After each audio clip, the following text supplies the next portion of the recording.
Hi everyone, my name is Nidhi Bhatnagar and I welcome you all in this channel. तो आज की video में हम क्या करेंगे, हम देखो रिवीजन करने वाले हैं इंग्लिश क्लास 6 की बुक से।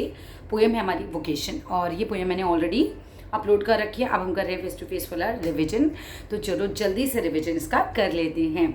ठीक है, अब देखो रविंद्रनाथ टैगोर जी के बारे में पोएम में जब मैं पूरा कवर करा दूंगी पोएम, तो लास्ट में हम ज़रूर पढ़ेंगे इनके बारे में, बिकॉज इसमें से क्वेश्चन बहुत ज़्यादा चांसेस आ सकते हैं। ठीक है, तो चलो अभी हम शुरू करते हैं अपनी पोएम वोकेशन। वोकेशन का मतलब होता है व्यवसाय, पेशा, काम धंधा। Right, when the gong sounds 10 in the morning and I walk to school by our lane। एक बच्चा है और वो बोलता है कि जब घंटा, गॉन्ग मीन्स घंटा, जो बड़ा वाला गोल घंटा होता है ना, साउंड्स 10 in the morning, जब जैसे उस पर टन की आवाज़ आती है और 10 बजने की आवाज़ होती है। I walk to school by our lane, मैं क्या करता हूँ, मैं स्कूल जाता हूँ पैदल पैदल। कहाँ से? अपनी लेन से, अपनी गली से निकल कर जाता हूँ। Every day I met a hawker, और रास्ते में उसे कौन मिलता है? जो बच्चा रोज 10 बजे घर से निकलता है तो बच्चे को कौन मिलता है रास्ते में? एक हॉकर, एक फेरी वाला। फेरी वाला कौन होता है? जो ठेला लेके जाते हैं ऐसे। क्राइंग, और फेरी वाला क्या चिल्ला रहा होता है? बैंगल्स, क्रिस्टल बैंगल्स, यानी कि चूड़ियाँ, कांच की चूड़ियाँ, वो चूड़ी बेचने वाला हॉकर होता है। Right, and there is nothing to hurry him on, और बच्चा इतना अट्रैक्ट हो जाता है, कहता है यार इसको तो जल्दी नहीं है, मुझे तो जल्दी जल्दी स्कूल पहुँचना है। बट इस हॉकर को कितनी अच्छी इसकी लाइफ है, इसको कोई जल्दी नहीं है। And you know there is no road he must take, और जैसे मुझे तो स्कूल की ही रोड लेनी है, लेकिन इस हॉकर को ऐसी कोई रोड नहीं है जो इसको लेनी ही है। लाइक इसके पास हैव टू वाली कोई कंडीशन नहीं है। ठीक है, no time when he must come home, और ऐसा भी इसके साथ कुछ नहीं है कि इसको इतने ही बजे घर पहुंचना है। राइट, मुझे तो पहुंचना है स्कूल के बाद सीधा मम्मा मारेगी नहीं तो, है ना, तो मुझे तो अपने टाइम पर घर पहुंचना है, मुझे तो अपने टाइम पर स्कूल पहुंचना है। लेकिन इसकी लाइफ कितनी आसान है, कभी भी घर पहुंच सकता है, ये कोई भी रोड ले सकता है। I wish I were a hawker, बच्चा इतना अट्रैक्ट हो जाता है, कहता है काश मैं एक हॉकर होता, काश मैं एक फेरी वाला होता, है ना, और मेरी लाइफ भी इसी की तरह होती। फिर तो spending my day in the road, और मैं क्या करता, अपना पूरा जो जीवन है वो रोड पे बिताता, मज़े करता, है ना। And crying bangles, crystal bangles, और क्या चिल्लाता रोड पे? मैं चिल्लाता चूड़ियाँ, कांच की चूड़ियाँ। यानी कि एक बच्चा है जो स्कूल जा रहा है, 10 बजे का समय है, वो अपनी गली से जाता है, वो बताता है कि मुझे रोज़ एक हॉकर मिलता है जो कि चूड़ी वाला है, और वो रोज़ चिल्लाता है चूड़ी ले लो चूड़ी। राइट, कांच की चूड़ियाँ। उसको कोई भी रोड ऐसी पर्टिकुलर नहीं है जो उसको लेनी है, कोई भी प्लेस ऐसा पर्टिकुलर नहीं है जहाँ उसे जाना ही है, और कोई भी टाइम ऐसा नहीं है कि उसको 3 बजे वापस आना है। काश मैं भी एक हॉकर होता।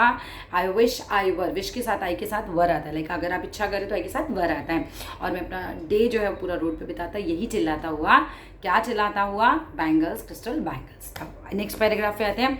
When it 4 in the afternoon, जब 4 बजते हैं आफ्टरनून में, I come back from the school, में क्या करता हूँ, 4 बजे में वापस आता हूँ।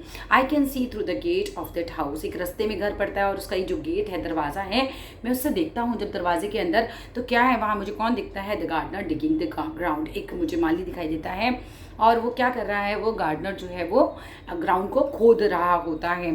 ही does what he likes with his spade. Spade क्या होता है? वो जिससे वो खोद रहा है, वो औजार को बोल रहे हैं। राइट, उसका जो फावड़ा है। तो वो बोलता है, बच्चा इतना अट्रैक्ट हो जाता है कि यार ये तो इसकी तो लाइफ बड़ी मज़े की है, ये तो जो भी अपने स्पीड के साथ कर रहा है, ये करना चाहता है वो कर सकता है। ठीक है, what he does what he likes with his speed, वो वही कर रहा है जो उसे अपने स्पीड से करना अच्छा लग रहा है।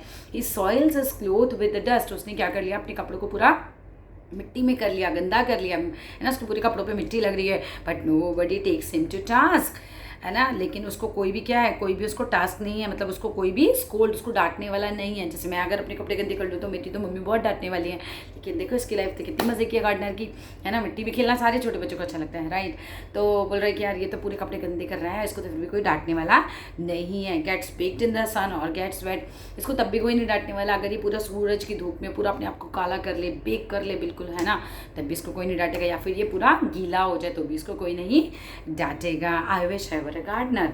ठीक है, तो अब बच्चा कहता है कि काश मैं एक गार्डनर होता, मतलब सुबह उसे लग रहा था कि काश मैं एक हॉकर होता, चूड़ी वाला होता। शाम को क्या लग रहा है जब लौट रहा है, काश मैं एक गार्डनर होता और मेरी लाइफ भी ऐसी ही होती। Digging away at the garden, में क्या करता? बगीचे में खुदाई करने का काम करता। With nobody to stop me from digging, और मुझे कोई भी डिगिंग करने से नहीं रोकता। थर्ड पैराग्राफ पे आते हैं। Just as it gets dark in the evening, जैसे ही शाम होती है, डार्क होता है, अंधेरा होता है। And my mother sends me to bed, यहाँ पर रात का जिक्र है बेसिकली, है ना, कि शाम ढल जाती है, रात होती है, और मेरी मदर कहती है मुझसे, जाओ बेटा बिस्तर पे जाकर आप सो जाओ। आई can see through my open window, मैं देख सकता हूँ कि मेरी खुली हुई एक विंडो है, उसमें से मुझे कौन दिखाई दे रहा है? The watchman. अभी बच्चे को वॉचमैन मन है। राइट, वॉचमैन दिखाई देता है, वॉकिंग अप एंड डाउन।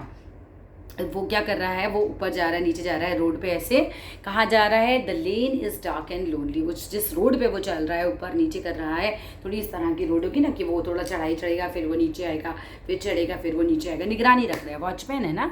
तो रोड कैसी है, डार्क है, क्योंकि रात का टाइम है तो रोड पे अंधेरा है, और लोनली है मतलब रात है तो फिर रोड पे कोई भी नहीं है। The street lamp stands like a giant. Street lamp है और वो एकदम जाइंट की तरह उस पर से रोशनी आ रही है। जाइंट कैसा होता है, बहुत ही बड़ा विशाल, राक्षस, ऐसे उसका चेहरा उसको समझ में आ रहा है स्ट्रीट लाइट का। With one red I on its head, और स्ट्रीट लाइट के हेड पर यहाँ पर कुछ एक रेड लाइट जल रही है। The watchman swings his lantern. Watchman के हाथ में एक लालटेन है जिसको वो ऐसे स्विंग कर रहा है। जब वो चलेगा तो वैसे भी स्विंग होगी, राइट, वो हिलेगी इस तरह से।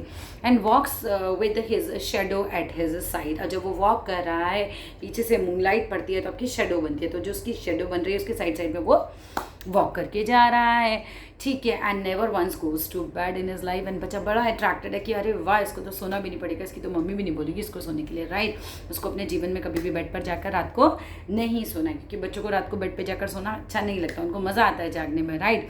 I wish I were a watchman. Third wish आती है कि काश मैं ये वॉचमैन बन जाता। Walking the street all night. और रात भर में क्या करता, रोड पे ऐसे ही वॉक करता। Chasing the shadows with my lantern. और जो परछाइयाँ हैं उनका पीछा करता अपनी लैंटर्न हाथ में लेकर, मतलब अपनी परछाई के साथ साथ ऐसे उसका पीछा करता जाता, मज़े करता एक तरीके से। अब यहाँ तो देखो ये पोएम हमारी फिनिश हो जाती है। अभी पहले पैराग्राफ में हमें बताया कि बच्चा स्कूल जा रहा है सुबह के 10 बजे, और बच्चा किसको देख के अट्रैक्ट हो रहा है, हॉकर को देख के, उसको चूड़ी वाले बनना है। दूसरे पैराग्राफ में हमने देखा जब बच्चा 4 बजे वापस आ रहा है तो उसने क्या देखा, उसने गार्डनर देखा जो डिगिंग कर रहा है और कपड़े वपड़े गंदे कर रहा है, तो उसको बड़ा मज़ा आ रहा है, उसको देख के उसको गार्डनर बनना है। और तीसरे पैराग्राफ में हमने रात को जब मम्मी सोने भेज दिया तो खिड़की से उसने किसको देखा, वॉचमैन को देखा, और अब उसको वॉचमैन बनना है क्योंकि उसको भी रात को नहीं सोना है और उसको भी ऐसे रात पे सड़क पे मज़े करने हैं, राइट। अब रविंद्रनाथ टैगोर जी के बारे में मैंने कहा था हम ज़रूर पढ़ेंगे। रविन्द्रनाथ टैगोर जी का जन्म का समय दिया 1861, मृत्यु का समय दिया 1941। ये बहुत ही फेमस इंडियन एजुकेटर और पोइट रहे, ठीक है। He wrote and composed the national anthem. सबको पता है नेशनल एंथम रविन्द्रनाथ टैगोर जी ने लिखा था, 2 देशों का लिखा है, लेकिन इंडिया का भी और बांग्लादेश का भी। He started writing poems at the age of 8। 8 साल की उम्र में ही उन्होंने पोएम लिखना स्टार्ट कर दिया था। In 1901 he moved to Shantiniketan to start a school. 1901 में 1901 में वो शांति निकेतन चले गए थे, वहाँ उन्होंने स्कूल शुरू किया, जिस स्कूल को आज हम जानते हैं which is now the famous विश्व भारती यूनिवर्सिटी।